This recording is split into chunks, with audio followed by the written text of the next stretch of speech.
عن الأهلة، اے محمد مصطفیٰ صلی اللہ علیہ وسلم آپ سے پوچھتے ہیں نئے چاند کے بارے میں۔ قل ہی مواقیت للناس والحج، آپ کہہ دیجئے کہ یہ اوقات مقرر ہیں لوگوں کے واسطے اور حج کے واسطے۔ وَلَيْسَ الْبِرُّ بِأَن تَأْتُوا الْبُيُوتَ، اور نیکی یہ نہیں ہے کہ گھروں میں آؤ، من ظہورها ان کی پشت کی طرف سے، وَلَكِنَّ الْبِرَّ مَنِ اتَّقَىٰ، لیکن نیکی یہ ہے کہ جو کوئی ڈرے اللہ سے۔ وَأْتُوا الْبُيُوتَ مِنْ أَبْوَابِهَا، اور گھروں میں آؤ دروازوں سے۔ وَاتَّقُوا اللَّهَ، اور ڈرتے رہو اللہ سے۔ لَعَلَّكُمْ تُفْلِحُونَ، تاکہ تم اپنی مراد کو پہنچ سکو۔ وَقَاتِلُوا فِي سَبِيلِ اللَّهِ، اور لڑو اللہ کے راستے میں۔ الَّذِينَ يُقَاتِلُونَكَ، ان لوگوں سے جو لڑتے ہیں تم سے۔ وَلَا تَعْتَدُوا، اور کسی پر زیادتی مت کرو۔ إِنَّ اللَّهَ لَا يُحِبُّ الْمُعْتَدِينَ، یقیناً اللہ تبارک و تعالی پسند نہیں کرتا زیادتی کرنے والوں کو۔ وَاقْتُلُوهُمْ، اور مار ڈالو ان کو۔ حَيْثُ ثَقِفْتُمُوهُمْ، جس جگہ پاؤ ان کو۔ وَأَخْرِجُوهُمْ، اور نکال باہر کرو ان کو۔ مِنْ حَيْثُ أَخْرَجُوكُمْ، جہاں سے انہوں نے تم کو نکالا ہے۔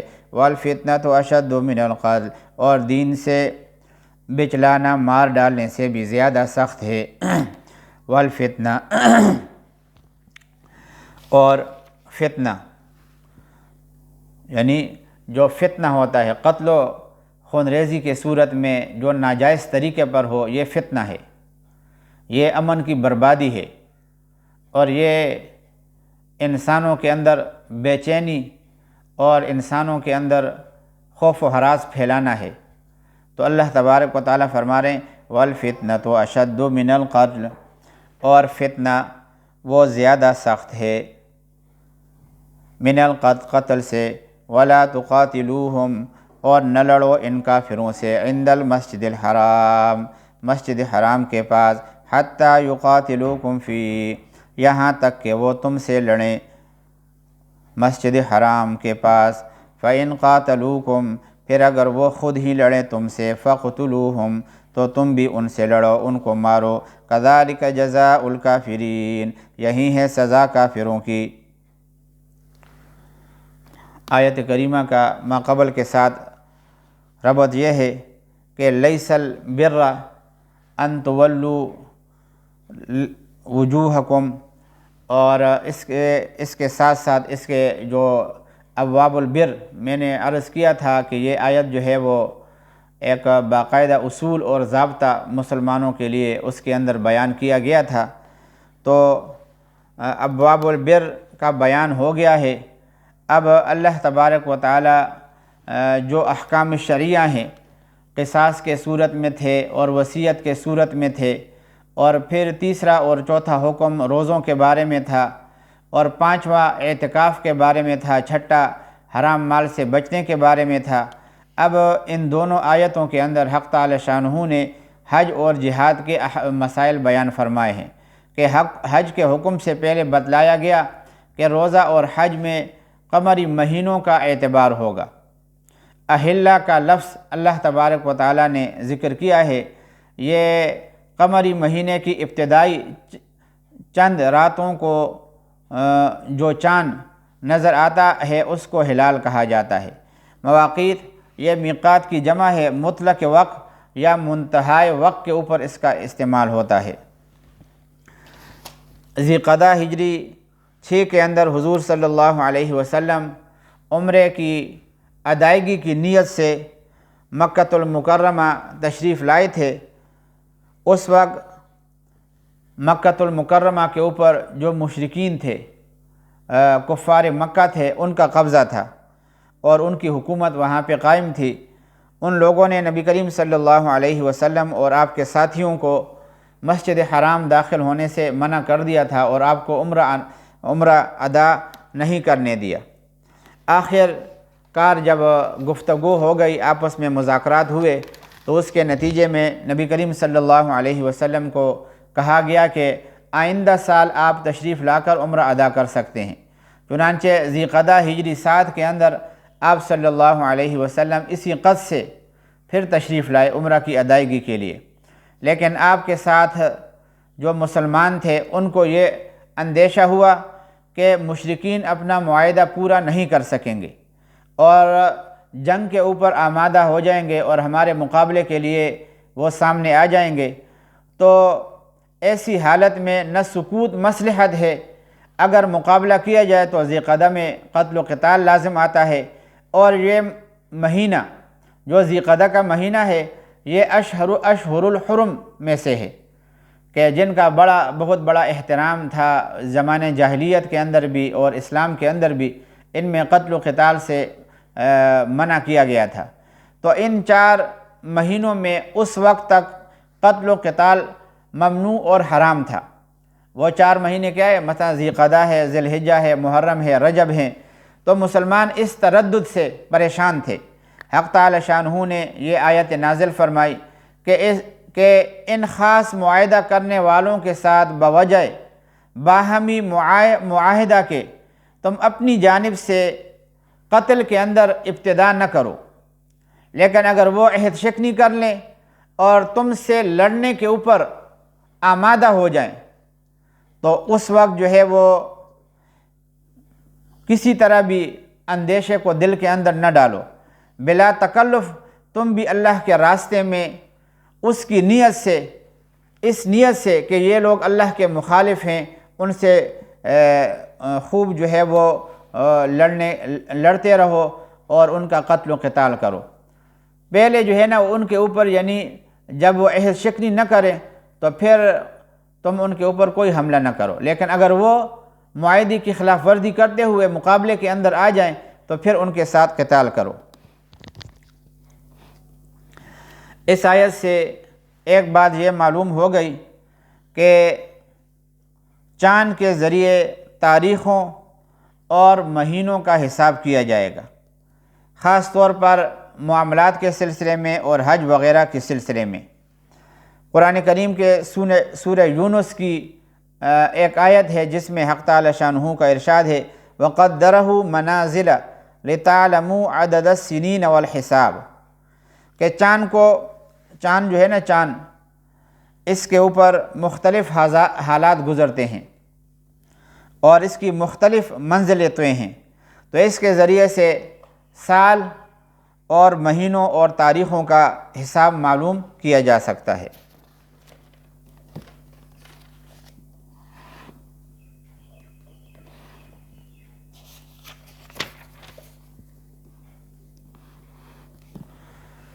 فَإِنِ انْتَهَوْا فَإِنَّ اللَّهَ غَفُورٌ رَحِيمٌ، پھر اگر وہ باز آئیں تو بے شک اللہ بہت بخشنے والا نہایت مہربان ہے۔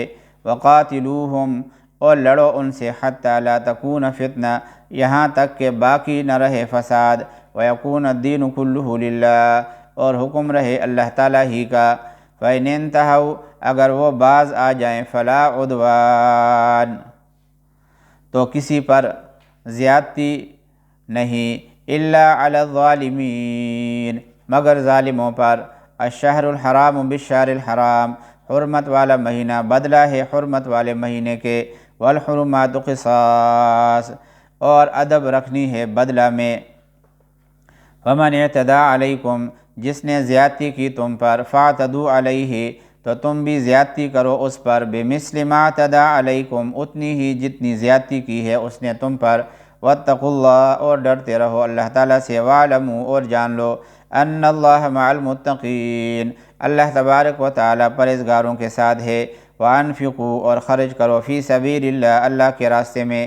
ولا تلقوا بایدیکم، اور مت ڈالو اپنی جان کو، الی التہلکہ، ہلاکت میں۔ واحسنوا، اور نیکی کرو، ان اللہ یحب المحسنین، بے شک اللہ تبارک و تعالیٰ پسند کرتا ہے نیکی کرنے والوں کو، دوست رکھتا ہے نیکی کرنے والوں کو۔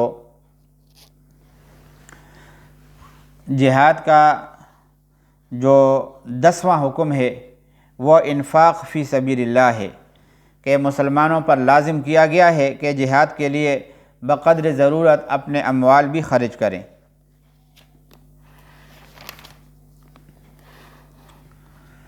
وَأَتِمُّوا الْحَجَّ وَالْعُمْرَةَ لِلَّهِ، اور پورا کرو حج اور عمرہ اللہ کے واسطے۔ فَإِنْ أُحْصِرْتُمْ اگر تم روک دیے جاؤ، فَمَسْتَيْسَرَ مِنَ الْهَدْيِ تو جو کچھ میسر ہو قربانی سے۔ وَلَا تَحْلِقُوا رُؤُوسَكُمْ اور مت منڈواؤ اپنے سروں کے بالوں کو، حَتَّى يَبْلُغَ الْهَدْيُ مَحِلَّهُ یہاں تک کہ پہنچ جائے قربانی اپنے ٹھکانے پر۔ فَمَنْ كَانَ مِنْكُمْ مَرِيضًا جو کوئی تم میں سے بیمار ہو، أَوْ بِهِ أَذًى مِّن رَأْسِهِ یا اس کے سر میں کوئی تکلیف ہو، فَفِدْيَةٌ مِّن صِيَامٍ تو بدلہ دیوے روزے کا، أَوْ صَدَقَةٍ یا خیرات کرے، أَوْ نسک یا قربانی۔ فَإِذَا أَمِنْتُمْ جب تم مامون ہو جاؤ، اطمینان کی حالت میں آ جاؤ، فَمَن تَمَتَّعَ بِالْعُمْرَةِ إِلَى الْحَجِّ سو جو کوئی فائدہ اٹھاوے عمرہ ملا کر حج کے ساتھ، فَمَا اسْتَيْسَرَ مِنَ الْهَدْيِ تو اس پر ہے جو کچھ میسر ہو قربانی سے۔ فَمَن لَّمْ يَجِدْ اور جس کو قربانی نہ ملے، فَصِيَامُ ثَلَاثَةِ أَيَّامٍ فِي الْحَجِّ تو روزے رکھے 3 حج کے دنوں میں، وَسَبْعَةٍ إِذَا رَجَعْتُمْ اور 7 روزے جب تم لوٹو، تِلْكَ عَشَرَةٌ كَامِلَةٌ یہ 10 روزے ہوئے پورے۔ ذَلِكَ لِمَن لَّمْ يَكُنْ أَهْلُهُ یہ حکم اس کے لیے جس کے گھر والے نہ رہتے ہوں، حاضر المسجد الحرام مسجد حرام کے پاس۔ واتقوا اللہ اور ڈرتے رہو اللہ سے، واعلموا اور جان لو، ان اللہ شدید العقاب بے شک اللہ کا عذاب سخت ہے۔ الحج اشہر معلومات حج کے چند مہینے معلوم ہیں۔ فمن فرض فیہن الحج جس شخص نے لازم کیا ان میں حج کو، فلا رفث تو جائز نہیں اس کے لیے بے حجاب ہونا، ولا فسوق تو جائز نہیں اس کے لیے بے حجاب ہونا عورت سے، ولا فسوق اور نہ گناہ کرنا، ولا جدال فی الحج اور نہ جھگڑا کرنا حج کے زمانے میں۔ وما تفعلوا من خیر اور جو کچھ تم کرتے ہو نیکی، یعلمہ اللہ اس کو جانتا ہے۔ وتزودوا اور زاد راہ لیا کرو، فإن خیر الزاد التقوی بے شک بہتر فائدہ زاد راہ کا بچنا ہے سوال کرنے سے۔ واتقون یا اولی الالباب اور مجھ سے ہی ڈرتے رہو اے عقل مندو۔ لیس علیکم جناح کوئی گناہ نہیں ہے تم پر، ان تبتغوا فضلا من ربکم کہ تلاش کرو فضل اپنے رب کا۔ فاذا افضتم من عرفات جب تم طواف کے لیے لوٹو عرفات سے، فاذکروا اللہ تو یاد کرو اللہ تعالیٰ کو، عند المشعر الحرام مشعر حرام کے پاس۔ واذکروہ کما ہداکم اور یاد کرو اس کو جس طرح تمہیں سکھلایا ہے۔ وَإِن كُنتُم مِّن قَبْلِهِ اور بے شک اس سے پہلے تھے تم، لَمِنَ الضَّالِّينَ ناواقف۔ ثُمَّ أَفِيضُوا پھر طواف کے لیے پھرو، من حیث افاض الناس جہاں سے سب لوگ پھریں، واستغفروا اللہ اور مغفرت چاہو اللہ سے، ان اللہ غفور الرحیم بے شک اللہ بہت بخشنے والا مہربان ہے۔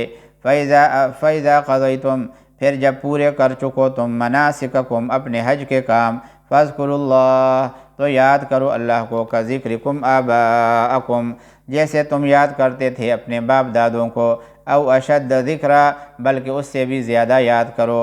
فمن الناس بعض آدمی یہ کہتا ہے، من یقول فمن الناس من یقول پھر کوئی آدمی تو کہتا ہے، ربنا اے ہمارے پروردگار، آتنا دے دے ہم کو، فی الدنیا دنیا میں، وما لہ فی الآخرہ اور نہیں ہے اس کے لیے آخرت میں، من خلاق کچھ بھی حصہ۔ ومنہم من یقول اور کوئی ان میں کہتا ہے، ربنا اے ہمارے پروردگار، آتنا فی الدنیا حسنہ دے ہم کو دنیا میں خوبی، وفی الآخرت حسنہ اور آخرت میں بھی خوبی، وقنا عذاب النار اور بچا ہم کو دوزخ کے عذاب سے۔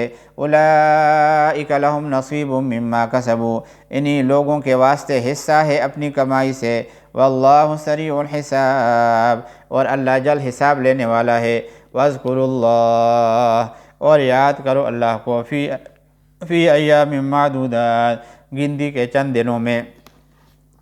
فمن تعجل پھر جو کوئی جلتی چلا گیا، فی یومین 2 ہی دنوں میں، فلا اسم علیہ تو اس پر کوئی گناہ نہیں، ومن تاخر اور جو کوئی رہ گیا فلا اسم علیہ تو اس پر بھی کچھ گناہ نہیں، لمن اتقى جو کہ ڈرتا ہو، واتقوا اللہ اور ڈرتے رہو اللہ سے، واعلموا اور جان لو انکم الیہ تحشرون بے شک تم سب اسی کے پاس جمع ہوں گے۔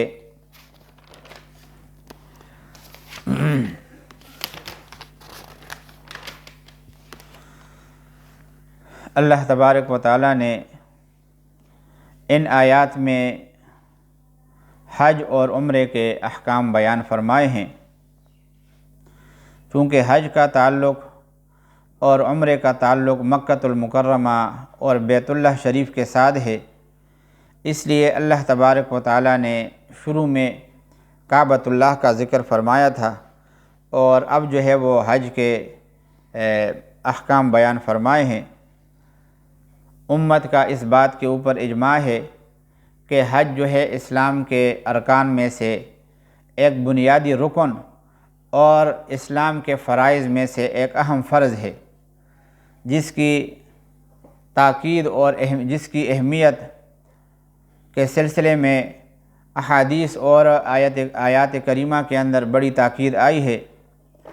اور یہ جو حج کی فرضیت ہے، جمہور کے قول کے مطابق ہجری 3 کے اندر اس کی فرضیت ہو گئی تھی، یعنی غزوہ احد میں سورہ آل عمران کی اس آیت سے ہو گئی تھی وَلِلَّهِ عَلَى النَّاسِ حِجُّ الْبَيْتِ۔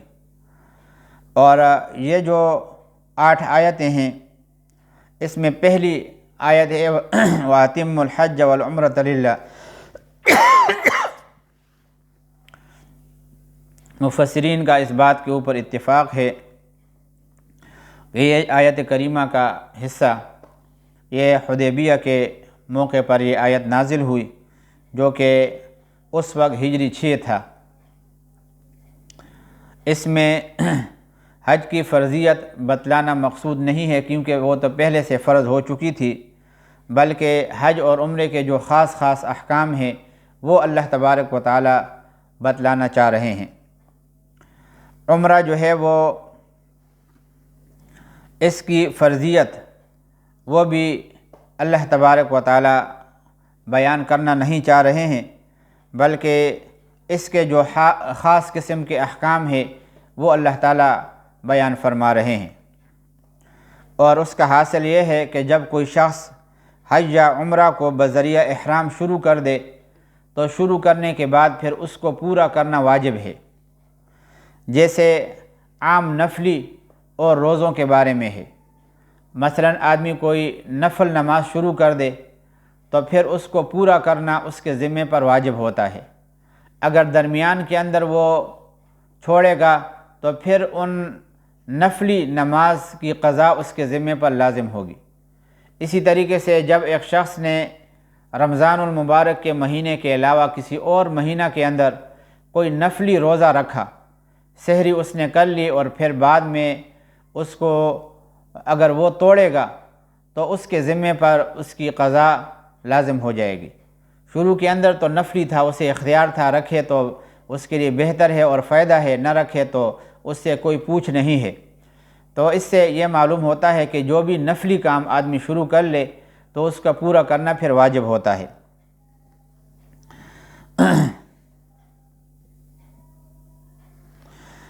ایک حدیث جو حضرت جابر رضی اللہ تعالیٰ عنہ سے مروی ہے کہ نبی کریم صلی اللہ علیہ وسلم سے پوچھا گیا کہ عمرہ واجب ہے؟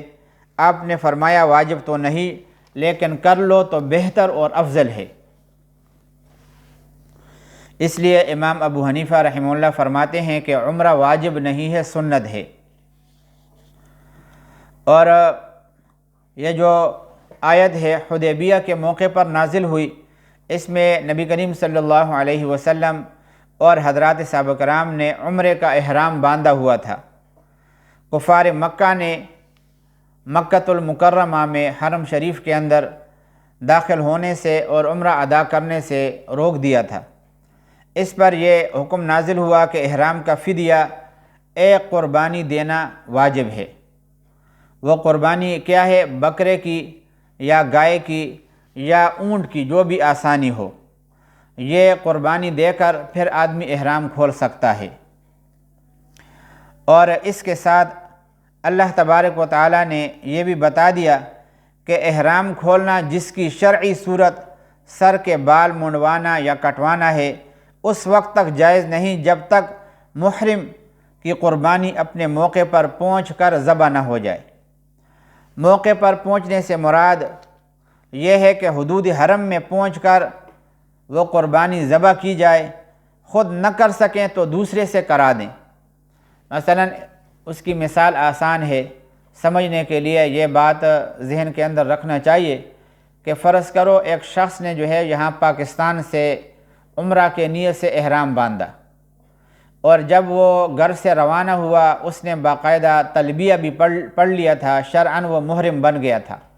تو جیسے ہی ایئرپورٹ پہنچا تو جیسے آج کل جو ہے وہ کرونا وائرس کی وبا پھیلی ہوئی ہے اور کچھ معلوم نہیں ہوتا کہ کس وقت جہاز وغیرہ کینسل ہوتے ہیں اور کس وقت اپنی منزل مقصود تک آدمی کو پہنچا دیتے ہیں، اچانک ہی ایک حکم آ جاتا ہے۔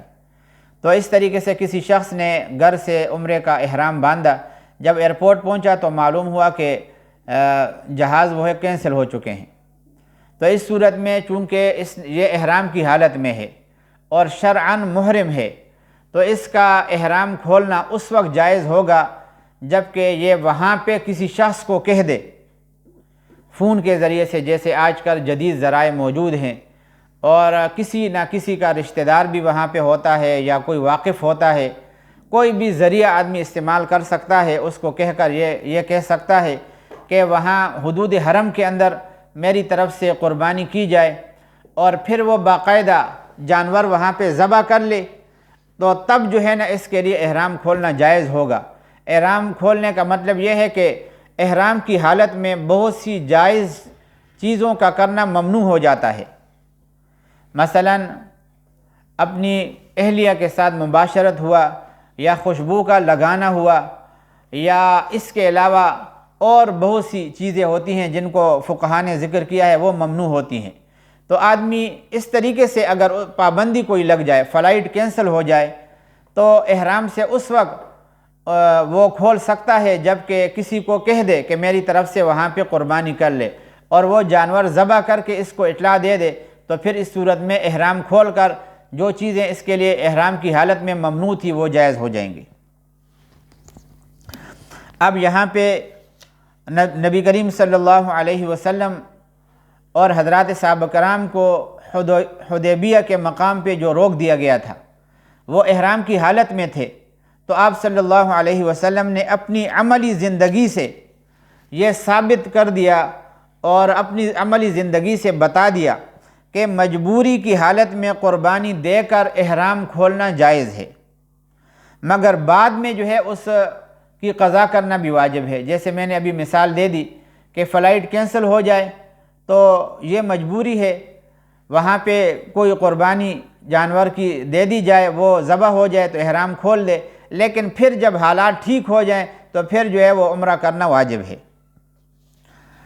اور آیت کریمہ میں سر منڈانے کو احرام کھولنے کی علامت قرار دیا، جس سے ثابت ہوا کہ حالت احرام میں سر منڈانا یا بال کٹوانا جائز نہیں۔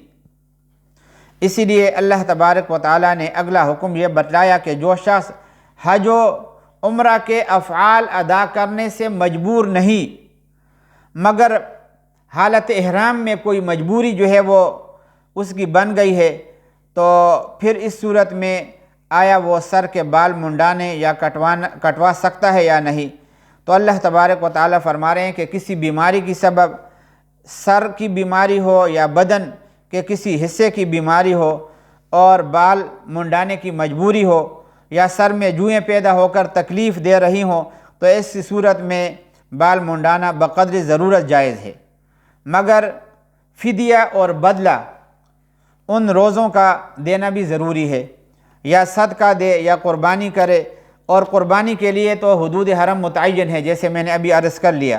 روزے اور صدقے کے لیے کوئی جگہ متعین نہیں، ہر جگہ ادا ہو سکتا ہے، جیسا کہ قرآن کریم کے الفاظ میں روزوں کا کوئی عدد اور صدقے کی کوئی مقدار مذکور نہیں، مگر حدیث جو نبی کریم صلی اللہ علیہ وسلم کی حضرت کعب بن عجرہ رضی اللہ تعالیٰ عنہ کی ہے، ایسی حالت میں فرمایا کہ 3 روزے رکھے یا 6 مساکین کو آدھا صاع گندم صدقہ کے طور پر دے دیں۔ آدھا صاع ہمارے ہاں جو ہے وہ 80 تولے کے سیر کے حساب سے تقریباً 2.25 سیر گندم کے بنتے ہیں، ان کی قیمت کا صدقہ کر دینا بھی کافی ہے۔ اور دوسری بات یہ ذہن میں رکھنا چاہیے کہ حج جو ہے اس کی 2 صورتیں ہیں۔ ایک تو یہ ہے کہ میقات سے آدمی حج اور عمرے دونوں کا احرام ایک ہی ساتھ باندھ لے، اس کو حدیث کی اصطلاح میں حج قران کہتے ہیں۔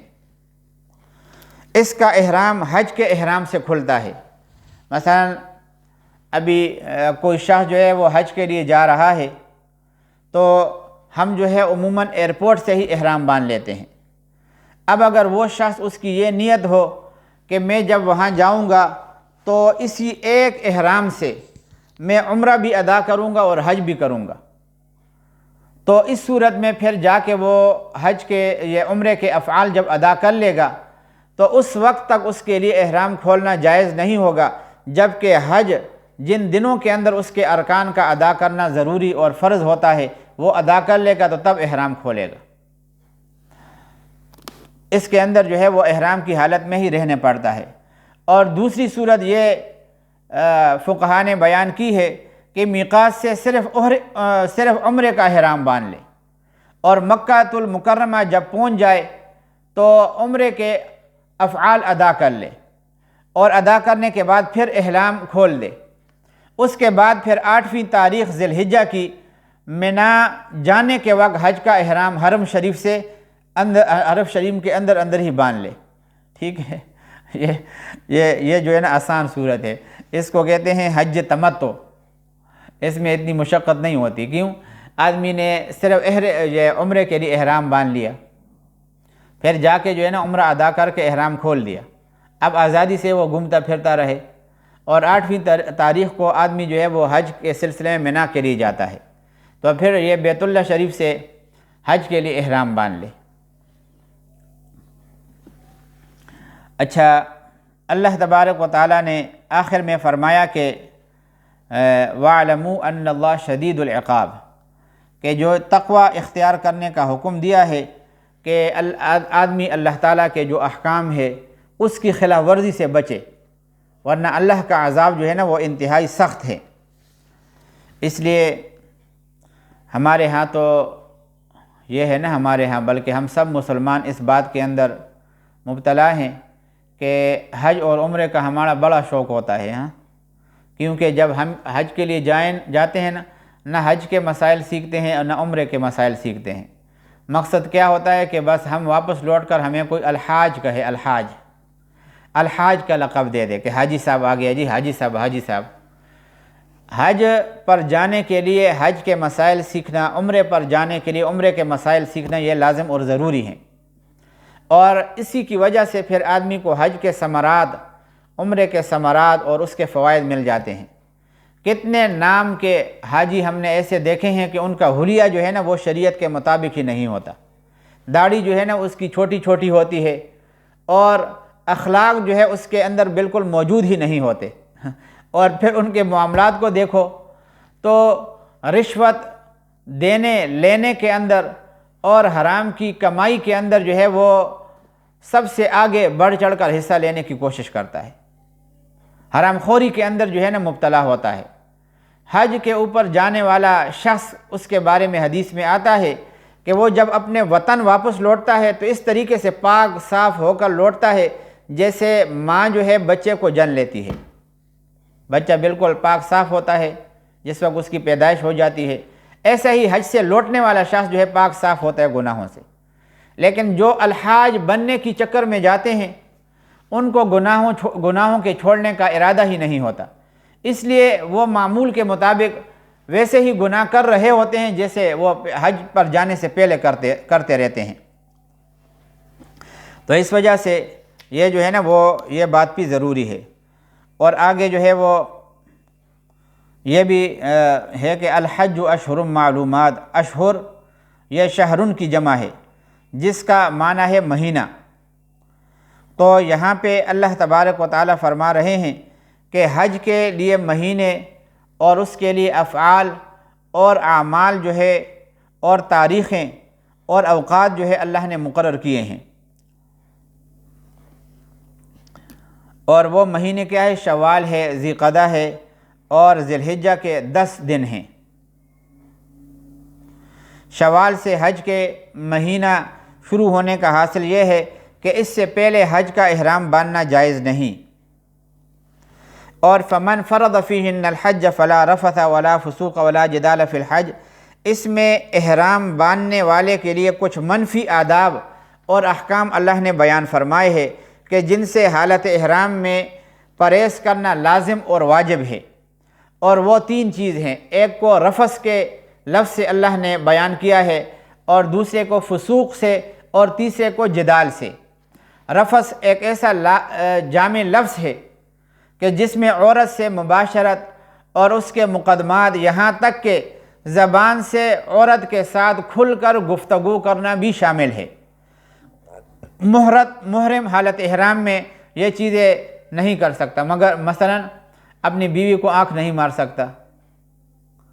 اب حج میں جو ہے نا اس کے ساتھ بیوی چلی گئی، تو شہوت کی نگاہ سے اس کو چھونا یا اس کو اشارہ کرنا یا اس کے اوپر ہاتھ ملنا یا اس کو آنکھیں مارنا، یہ سب جو ہے نا وہ ممنوع ہے۔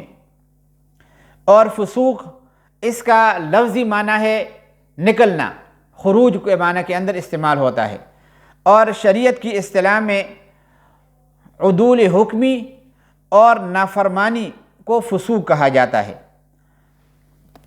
جو اپنے معنی کے اعتبار سے سب گناہوں کو شامل ہے۔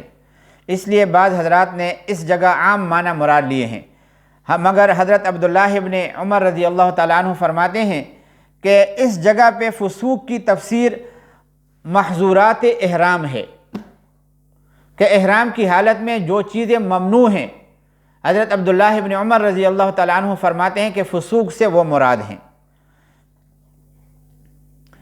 اور اگر دیکھا جائے تو وہ چیزیں اصل میں گناہ نہیں ہوتی، مگر احرام کی وجہ سے ناجائز ہو جاتی ہیں، اور وہ 6 چیزیں ہیں۔ نمبر 1، عورت کے ساتھ مباشرت کرنا، اور میں نے بتا دیا نا کہ اس کے جتنے بھی متعلقات ہیں حتیٰ کہ کھل کر گفتگو کرنا، یہ بھی احرام کی حالت میں ممنوع ہے، حالانکہ احرام سے پہلے یہ ساری چیزیں جائز تھیں۔ نمبر 2، جو خشکی کے جانور ہیں ان کا شکار کرنا، یا خود شکار کرنا یا کسی کو بتلانا، یہ بھی ممنوع ہے۔ نمبر 3، بال اور ناخن کٹوانا، یہ بھی ممنوع ہے احرام کی حالت میں۔ نمبر 4، خوشبو کا استعمال کرنا۔ یہ 4 چیزیں ایسی ہیں کہ مرد اور عورت دونوں کے لیے حالت احرام میں جائز نہیں ہے، اور باقی 2 جو چیزیں ہیں نا وہ مردوں کے ساتھ خاص ہیں۔ مثلا سلے ہوئے کپڑے پہننا مرد نہیں پہن سکتا، عورت تو سلے ہوئے کپڑے ہی پہنے گی، اس کا احرام ہی سلے ہوئے کپڑے ہیں، لیکن مرد کے لیے سلے ہوئے کپڑے پہننا جائز نہیں ہے۔ جیسے احرام کی چادریں ملتی ہیں، بس وہی چادر جو ہے وہ ایک اپنے بغل سے نکال کر کندھے کے اوپر ڈال دے، اور دوسرا جو ہے وہ اپنا وہ ازار باندھ لے۔ اور نمبر 2، سر اور چہرے کو ڈھانپنا۔ مرد جو ہے نا، مرد اپنے سر کو ننگا رکھے گا، چہرے کو بھی ننگا رکھے گا، اور عورت کے لیے حکم یہ ہے کہ اس طریقے سے سکارف اپنے چہرے کے سامنے لٹکائے۔ خاص آج کل بنے ہوتے ہیں کہ وہ کپڑا اس کے چہرے کے اوپر نہ لگے، لیکن چہرہ اس کا وہ پردے کے اندر چھپا ہوا، سکارف کے اندر چھپا ہوا ہو۔ تو یہ جو بتا دیا، یہ 6 چیزیں جو ہے وہ ان میں سے پہلی جو چیز ہے وہ عورت سے مباشرت ہے، وہ بھی فسوق میں داخل ہے، لیکن اللہ تبارک و تعالیٰ نے رفث کے لفظ کے اندر بھی باقاعدہ طور پر مستقل اس کو ذکر فرمایا ہے کہ اس سے بچنا سب سے زیادہ اہم ہے، کیونکہ جو دیگر محظورات احرام ہے، ممنوعات جو احرام ہے، اس کا کچھ نہ کچھ بدل موجود ہے۔ آدمی کفارہ اس کا ادا کر دے تو اس صورت میں جو ہے کفارے سے اس کی تلافی ہو جاتی ہے، لیکن اگر اپنی بیوی کے ساتھ صحبت کر لے، مباشرت کر لے، تو اس کی بعض صورت ایسی ہوتی ہیں کہ اس سے حج ہی فاسد ہو جاتا ہے۔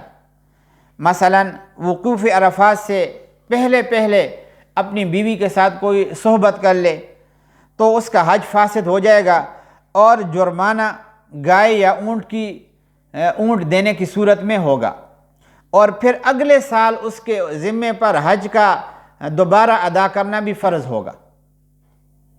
اس لیے اللہ تبارک و تعالیٰ نے اس جرم کے سخت ہونے کی وجہ سے لفظ رفث اس کے لیے مستقل استعمال کیا، کیونکہ بہت سے لوگ ایسے ہوتے ہیں کہ جو حرم شریف کے لیے بیتاب ہوتے ہیں، اور ہم سب مسلمانوں کو حرم شریف کی زیارت کے لیے بیتاب ہونا چاہیے، یہ اپنا جزو ایمان سمجھنا چاہیے، چاہے اس کے لیے جتنا بھی سرمایہ آدمی کو خرچ کرنا پڑے اور اس کے پاس گنجائش اور وسعت ہو تو وہاں پہ اپنے حاضری کو یقینی بنائے۔ لیکن کچھ لوگ مالی اعتبار سے کمزور ہوتے ہیں، کچھ پیسے جمع کر کے اپنی بیتابی کو پورا کرنے کے لیے حرم شریف پہنچ جاتے ہیں، حج کے لیے کچھ صورت ان کی نکل آتی ہے، تو ان کے لیے پھر دوبارہ حج کا کرنا انتہائی مشکل ہوتا ہے۔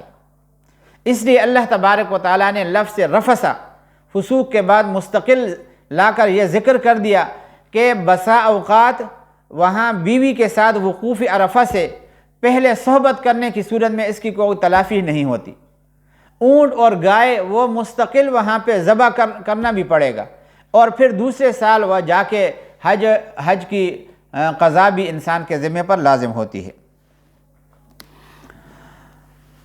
یہ تو اللہ تبارک و تعالیٰ نے بتا دیا۔ آگے جو ہے نا وہ جدال کا لفظ ہے۔ جدال کا معنی ہے دوسرے کو پچھاڑنا، بڑا کبڈی جو ہے نا کبڈی کرنا، دوسرے کو اوپر غلبہ حاصل کرنا۔ لڑائی جھگڑے باز کی جو ہے نا وہ عادت ہوتی ہے، زبان درازی اور ہاتھ پاؤں کے ساتھ لڑائی، یہ باز کی جو ہے نا وہ عادت ہوتی ہے۔ اس لیے سخت قسم کے جھگڑے کو عربی کے اندر جدال کہتے ہیں۔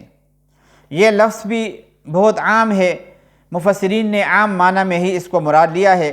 بعض حضرات نے مقام حج اور احرام کی مناسبت سے اس جگہ جدال کا معنی یہ کیا ہے کہ جاہلیت عرب کے لوگ وقوف عرفہ کی جگہ میں اختلاف کرتے تھے۔ کچھ لوگ عرفات میں وقوف ضروری سمجھتے تھے، جیسا کہ حقیقت بھی ہے، وقوف جو ہے نا وہ حج کے ارکان میں سے ایک رکن ہے، وہاں پہ کچھ لمحے کے لیے ٹھہرنا یہ ضروری ہے، اور کچھ جو ہے وہ جاہلیت کے اندر مزدلفہ کے اندر وقوف کو ضروری کہتے تھے، عرفات میں جانے کو ضروری نہیں سمجھتے تھے، اسی کو موقف ابراہیم قرار دیتے تھے۔ اسی طرح اوقات حج کے معاملے میں بھی اختلاف کرتے تھے زمانے جاہلیت کے اندر، کچھ لوگ ذی الحجہ میں حج کرتے تھے اور کچھ ذی قعدہ میں ہی کر لیتے تھے۔ پھر ان معاملات میں باہمی ان کے نزاعات آپس میں ہوتے، جھگڑے ہوتے تھے، ایک دوسرے کو گمراہ کہتے تھے، تو قرآن کریم نے لا جدال فرما کر کہ ان جھگڑوں کا خاتمہ کر دیا کہ کسی قسم کا کوئی بھی جھگڑا نہ ہو، اور جو بات حق تھی کہ وقوف عرفہ وہ فرض ہے میدان عرفات کے اندر ہی، اور پھر وقوف واجب مزدلفہ کے اندر ہے۔ حج صرف ذی الحجہ کے ایام میں ہی کیا جائے گا، اور اس کے علاوہ دیگر مہینوں کے اندر اس کا ادا کرنا جائز نہیں ہے۔